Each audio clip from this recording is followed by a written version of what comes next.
The challenges we are facing are huge.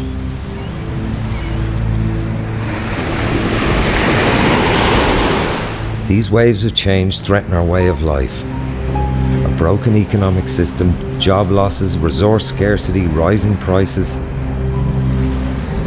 The levels of anxiety are growing. Sometimes change is really gradual and things move forward in very predictable ways. And sometimes, like now, change can be sudden and disorientating. How do I cope? How do I develop my resilience to thrive in these difficult times?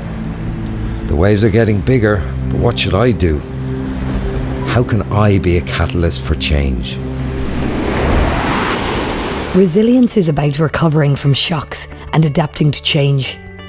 We can think of resilience at personal, community, and global levels. On a personal level, we know facing challenges is not easy.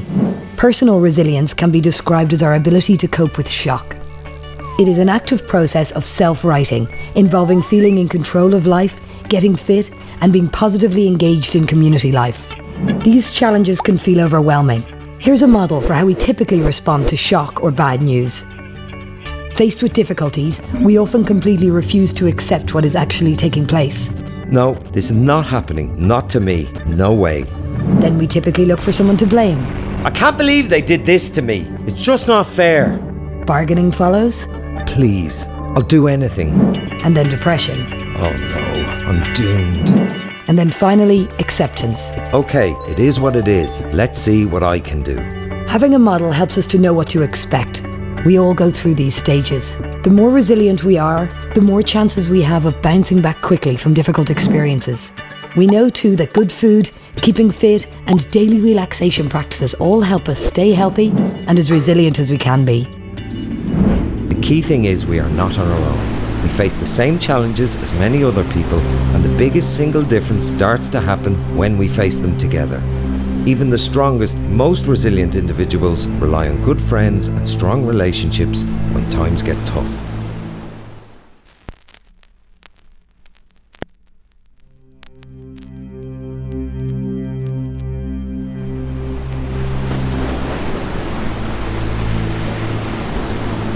With a little ingenuity and collaboration, we could probably surf even the most mighty waves of change and figure out how to thrive in these uncertain times.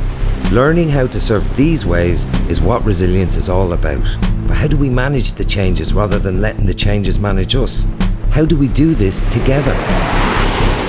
Community resilience is about finding a positive way to face change together. It is about building on a community's strengths and realising that people are the greatest asset a place has, and we need more change makers, placemakers, and social entrepreneurs. A resilient community is full of diversity, where all kinds of people trust and collaborate with each other. Through high levels of creativity and even fun, a community can break through to new levels of resilience. It is about building social capital, the glue that holds communities together. Bonding capital is about feeling a shared sense of belonging in a place. It's our closest friendships with the people who we know will be there no matter what happens. Bridging capital is about connecting with others across the community, making sure that everyone's skills, talents and perspectives are available in the effort of building resilience. Linking capital is about connecting with other communities and sources of support. Places with strong linking capital are confident that they can call on outside help when it's really needed. So, social capital is like an unbreakable fabric that weaves communities together. When we share a common cause and vision of what is possible, we can change anything.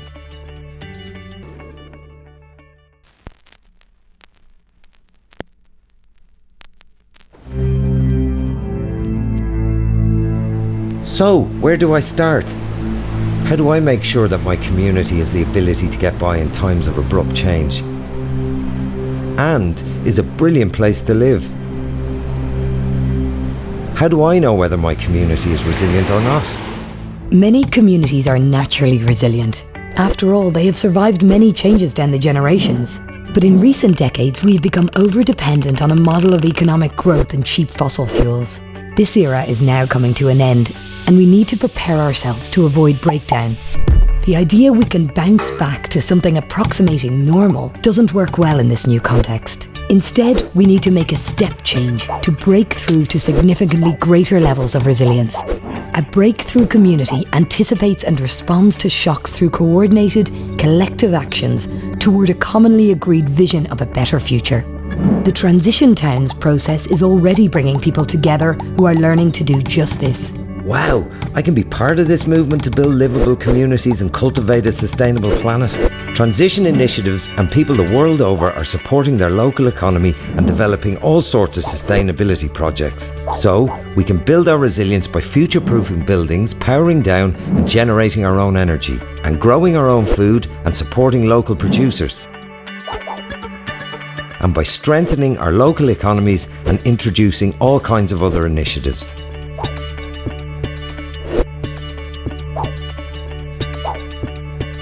We are all global citizens and the crew of this planetary home we share. Don't be a passenger. Let's engage with the change initiatives that are going on locally and share what works globally.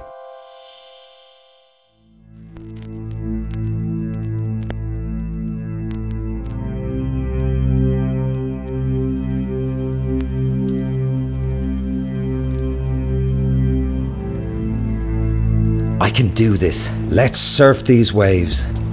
Waves, like the challenges we face, come in all shapes and sizes, and riding them will require the skills and attitudes of a good surfer.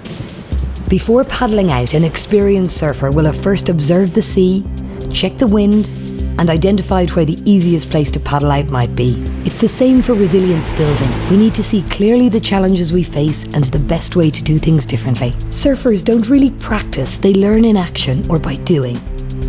They build their competency and skills through the experience and the enjoyment of surfing itself. Early on, learning to surf takes a lot of focus and concentration, until one day your body just knows what to do. Changemakers too can learn the knack of great timing and an ability to respond to opportunities as they arise. This go for it approach is about learning from mistakes and learning how to go with the flow, working with nature, not against her. The secret of a wave rider is a deep awareness of natural systems and the skills and tools to deal with uncertainty. Likewise, you, as a catalyst for change, can develop an almost effortless ability to adapt and build resilience.